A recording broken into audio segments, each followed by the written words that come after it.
everyone, and welcome to Talking Insights here in our congress at in the SMR Congress here in Amsterdam.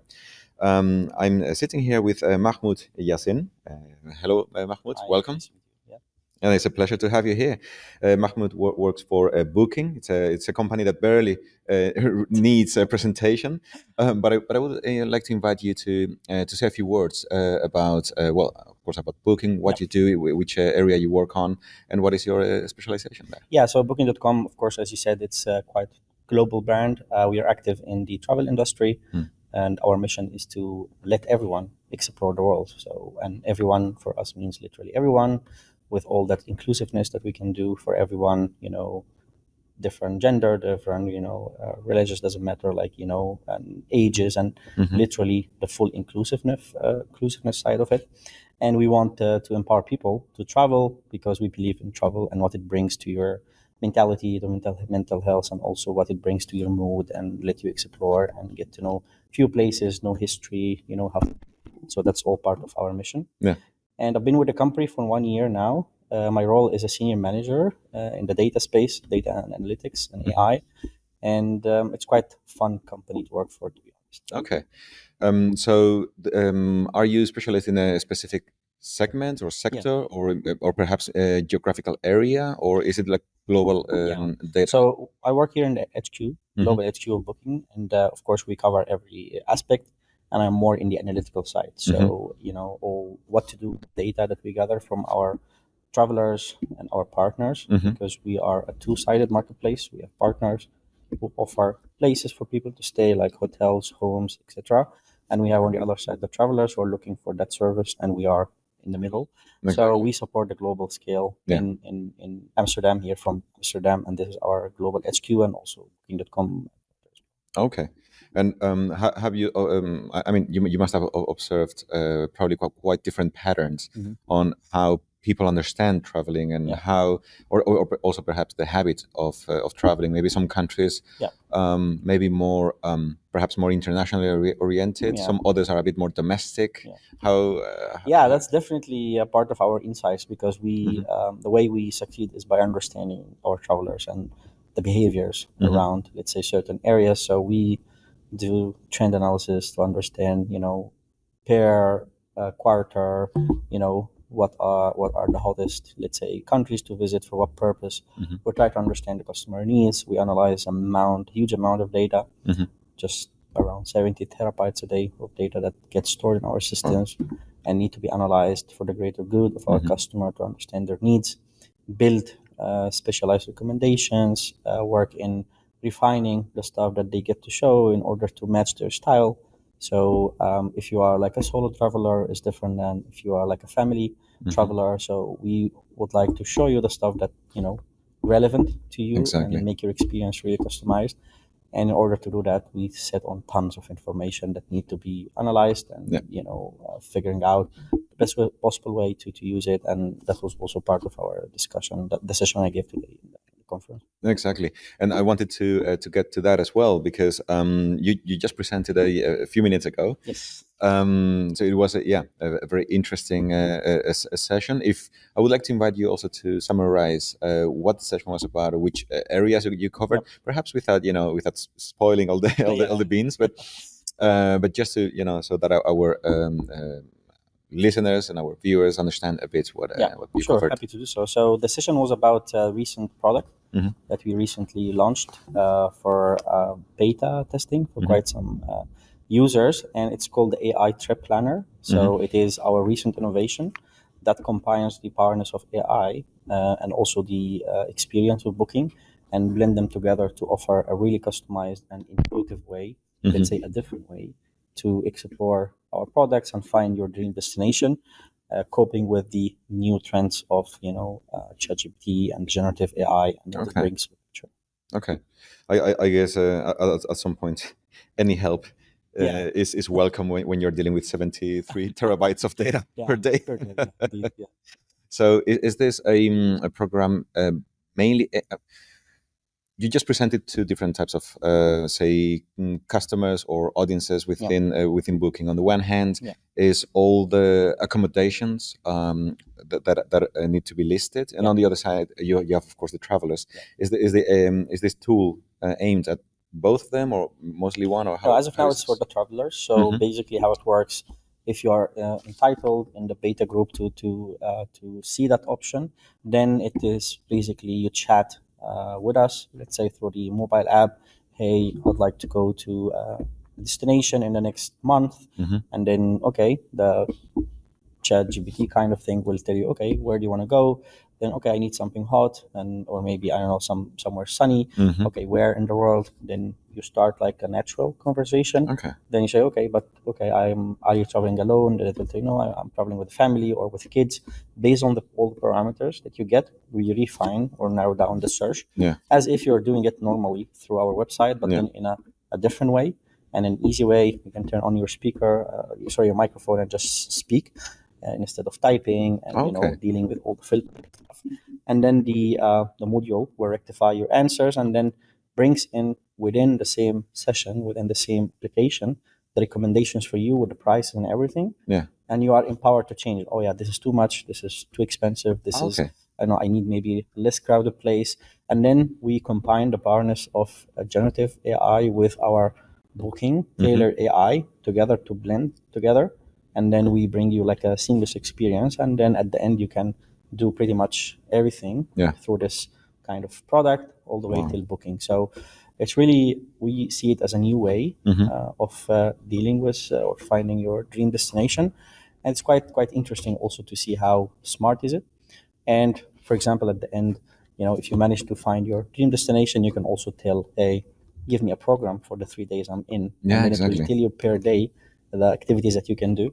And I've tested myself, and I've asked, I live in Amsterdam, so I know a little bit of the Netherlands, and it gives quite great recommendations on the places, even with Really? what to do with timings and everything. So it's quite impressive. That actually is quite interesting because perhaps the less attached listener or viewer that may not have a very clear view of exactly what booking does may simplify the offer as to, well, just finding accommodation. But what you're really talking about is going way beyond. It's offering a full package, a whole plan, places to visit. I guess it will be on the user to decide whether traveling to that destination, if it makes sense or not, of course. Definitely. But what you're describing is a combination of services that goes way beyond simply looking for accommodation. Exactly. So let's agree that travel is sometimes can be complex, right? So yeah, you have the big dream to go, I don't know, to Barcelona in Spain and explore it, but then some of the travelers, I think most of them also they don't know what to do unless they go there or do like a research for a week or two or even more. And what these kind of emerging technology brings is like, it really saves times and comes up short, right? So tell me what to do in Barcelona for one day, and then not just that, but you can tailor it for, a kids activity, or maybe for a romance escape, or maybe for an adventurous one. And then based on that, you get like a 5 6 places to recommend, and even later you can get through booking as well, like the option to buy those tickets and everything, because currently we do not just accommodation. Currently we offer tickets for travel, for attractions, for taxis and everything. And this is our real goal. We want to give that end-to-end travel experience, not just accommodation, the taxi that takes you from the airport to the place, and then the other way around, from the hotel or accommodation, the attraction, the tickets of the attraction, everything is included in one package. But this is, let's say, our goal for the upcoming years, to offer that seamless experience. So you take away all the hassle of finding the right application to book a taxi, I don't know, in Istanbul, or go to somewhere else to find where to book tickets, and really make it at your fingertip. And you just, yes, yes, yes, done, and then you have everything arranged. With that comes also complexity, because Absolutely. everything is connected. So what happens if you got a delay in your flight, right? Exactly. So what happens to your accommodation, what happens to your taxi, what happens to the ticket. So we try to deal with all that under the hood, but then try to offer you that seamless experience. Exactly. That's at the end of the day, exactly, the experience needs to be simplified despite the complexity that goes underneath.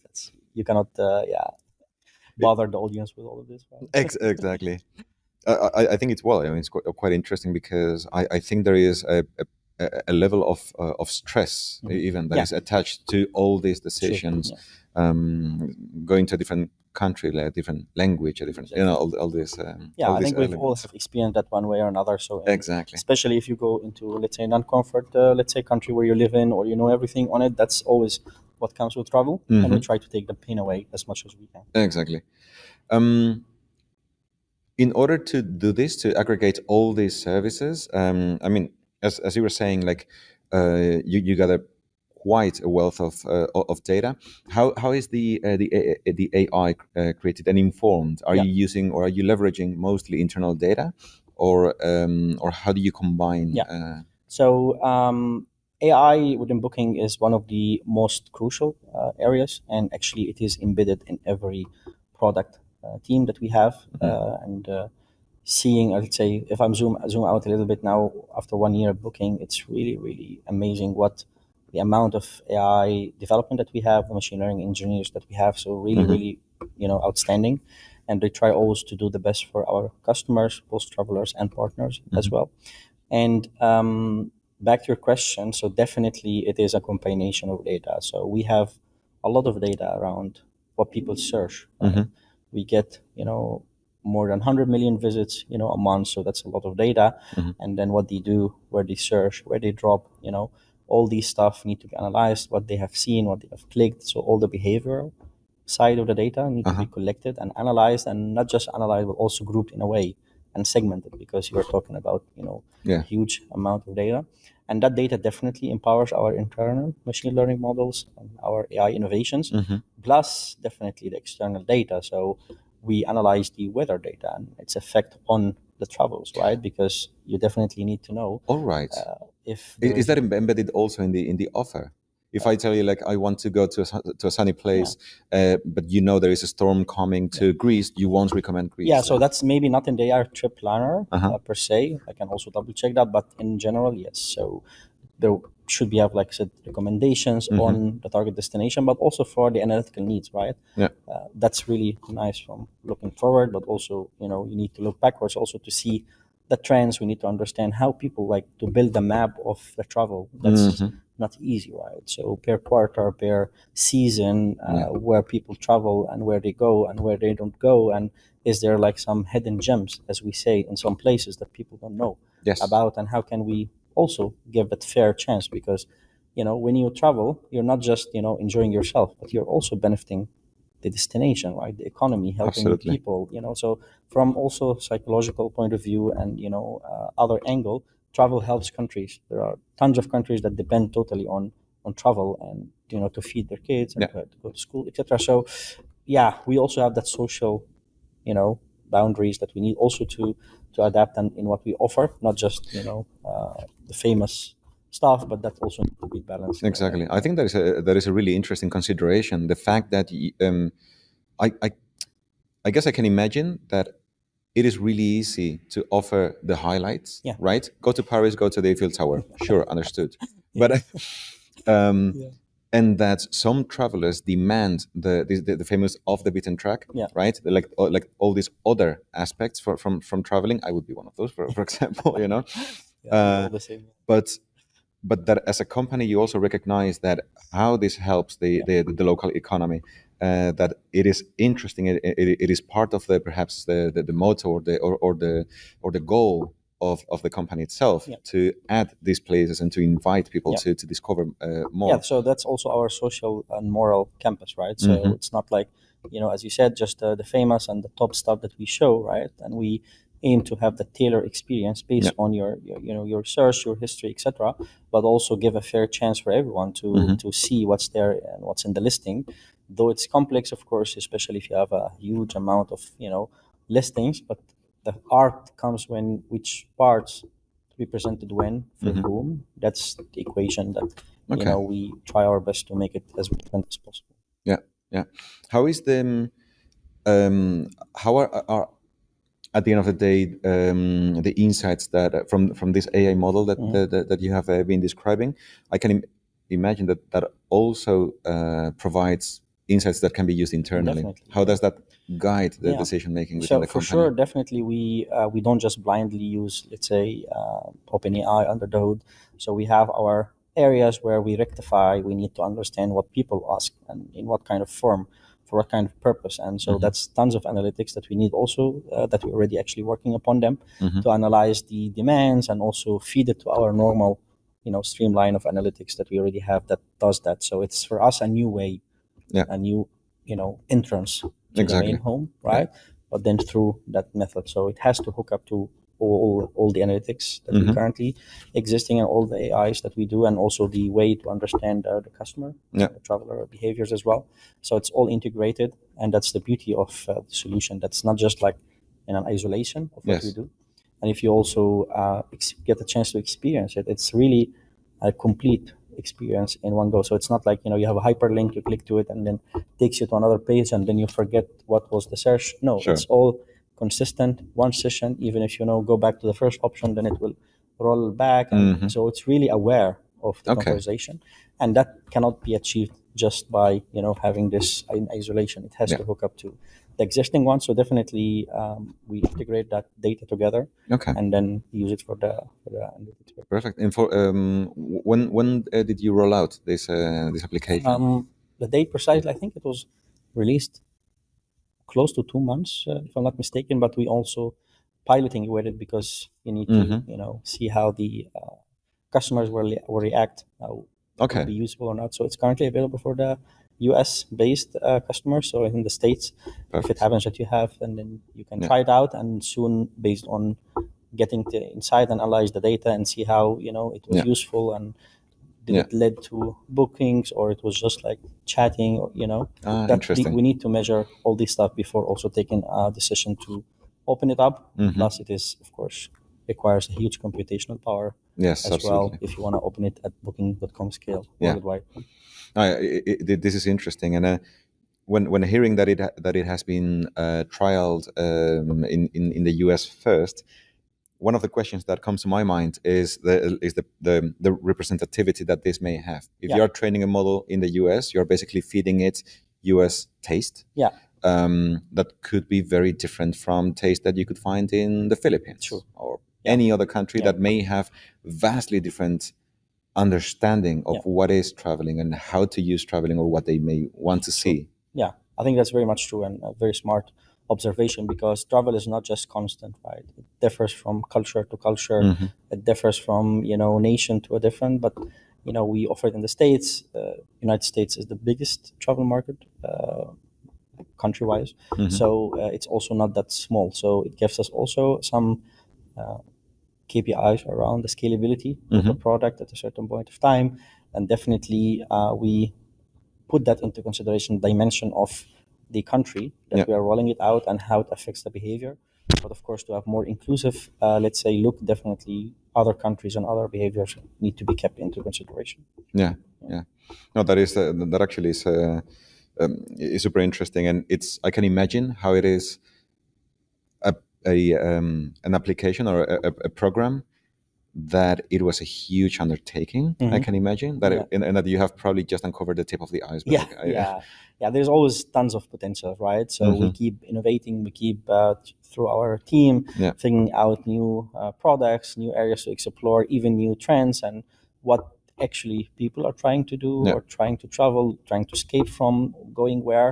These are really big questions, and also highly personalized. So you cannot just use wildcards that everyone in the Netherlands, for example, when they're looking for a getaway, they go to Den Haag for Scheveningen, like beach. That's Exactly. this That is is like way too simplistic. Yeah, way too simplistic, right? So, and yeah, as I said in the beginning, the art is to figure out that balance, to whom, for what, and where. That kind of combination, what makes it truly personal. And I think we are quite unique in it, but definitely there's always room for improvement and adding more dimensions to the data, or new ways, pursuing new opportunities. That's what keeps us also busy all day. No, that is interesting.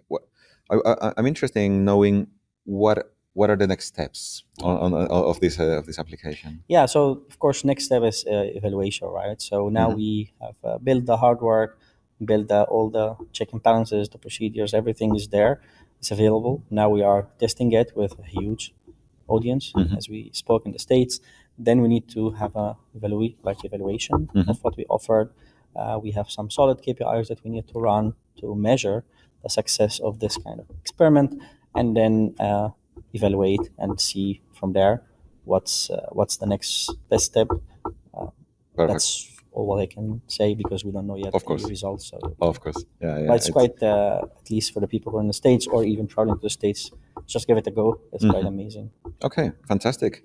I was also thinking that really, well, working with so much data, having solid models that can see through all this data, that can understand the travelers. Your comment on how wrong it is, for example, to understand the Dutch traveler as the one that may go to the beach and so on is like this, right? Yeah. It's very simplistic models. What AI eventually allows, right, is to create a segmentation that is far more complex than what a human could do by himself, right? Yeah. And I'm interested in knowing whether you envision perhaps this becoming an exercise for what I just wrote, like hyper-segmentation, in which you can eventually kind of categorize individuals, like individually. It's like, okay, I just understand what you want to know, and the model can run to such a level that you can basically tailor things like personally, in almost. Yeah, I think that's going to be cool, right? If you reach that level, of course, it depends on the amount of users in that case, right? I mean, to really nail it down to a personal, flavor, that's also something that can be a bit challenging. At least there are clusters, right? The clusters, you try as much as you can to make it relevant and small enough and solid enough to fit certain personas. I think personally, so that's not working. I feel like with the help of AI, definitely you can unlock new kind of segmentations for sure, because you are sitting on tons of information and there's always opportunities for that. And hopefully, one day also you can reach to that truly personal, like per person one. But that also has some consequences on compute power that you need and the depth of algorithm. And if you want to do that for huge people that hits your product almost every second, there's a bit of a technical challenge. Absolutely. And also what you're referring to is like that would be a model that runs on its own, and at the end of the day, what you're describing is a model that it still is a model. It still needs the human element, a human to be checking it and making sure that it runs. Today in the session as well, I gave an idea about the types of AI. So that I think what you're talking about is like really the last level 3 of AI, which is like superhuman, like exceeds superhuman intelligence, and also decides on its own based on the current, let's say, data that has been collected, but also the behaviors and a bunch of other things without even a necessity to feed it to or let's say give it like a direction. But that's you never know, right? This area has been a roller coaster, right? So exactly we'll see how far, and as long as we keep in mind the respecting customer data, privacy regulations, respecting everyone's privacy, and that's also a hard balance, because this is at Booking.com is in the core. So you cannot just go wild and expose everything. Of course, there's an amount of information that can be shared, non-shared, and we have our legal and we have our privacy team very active in taking care of the data of our customers, and then how to deal with it in the best possible way without any violations or anything. Exactly. So, that is that is interesting, and also at ASMR, like we have also our own guidelines, our own the code of conduct, of course, but the discussion of how to ensure anonymity, how to work with the data, how to exactly, it's a constant one, and it is just becoming more and more challenging. It's amazing. I think we already active members in the responsive AI initiatives, and there's a new act actually that's being populated with the EU also to talk about the ethics and the ethical side and what to use and where not to use AI.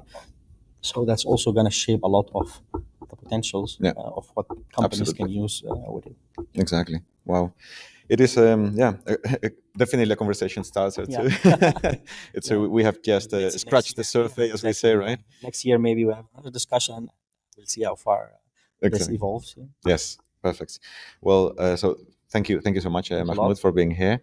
It's been a really interesting discussion, and I know we could Yeah. just continue as like the more we talk about it, the more we Yeah. uncover, right? Like these layers Yeah. I hope of this is this. just like, scratching, as you said, and also give an idea of what's going on, but definitely the devil is in the details, right? So, Definitely, yeah. exactly, Thanks a exactly. lot. No, thank you so much for Thank you. being here, and well, thank you as well for listening to us or for watching us, depending which mode you have chosen. This has been Talking Insights. We'll continue at ESOMAR's Congress here in Amsterdam, and we'll continue to bring you more interesting content. Thank you very much.